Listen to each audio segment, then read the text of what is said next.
કે અમારા ઉપર રાજકીય કીચડ ઉછાળે એનો કોઈ વાંધો હોઈ ન શકે, કેમ કે એ તો હવે અમારી પાર્ટીમાં રિવાજ થઈ ગયો છે કે જે માણસે પાર્ટી છોડવી હોય ભાજપમાં જવું હોય એટલે ગોપાલ ઇટાલિયા વિશે 4 હલકા શબ્દો બોલી નાખે એટલે બધાને એમ લાગે કે નહીં ગોપાલ ખરાબ છે ને આ માણસ સારો છે.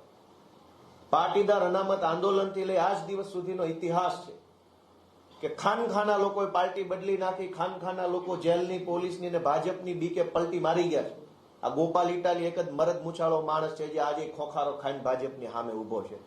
અમારી ઉપર એક આંગળી ઉઠાવનારા લોકોએ વિચારવું પડે કે તમે કેટલો સંઘર્ષ કર્યો.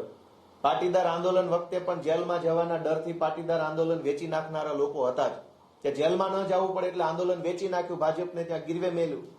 રાજુભાઈએ પણ આજે એવું જ કાયરતા ભર્યું કામ કર્યું છે. મને બહુ દુઃખ થાય છે કે અમે આવું ધાર્યું નતું કે રાજુભાઈએ જેલમાં ન જવું પડે, સજા ન થઈ જાય. હું 10 વખત બતાવીશ કે આજે 12 તારીખે જ સુનાવણી છે, 11 નહીં, 9 નહીં ને 14 નહીં, આજે જ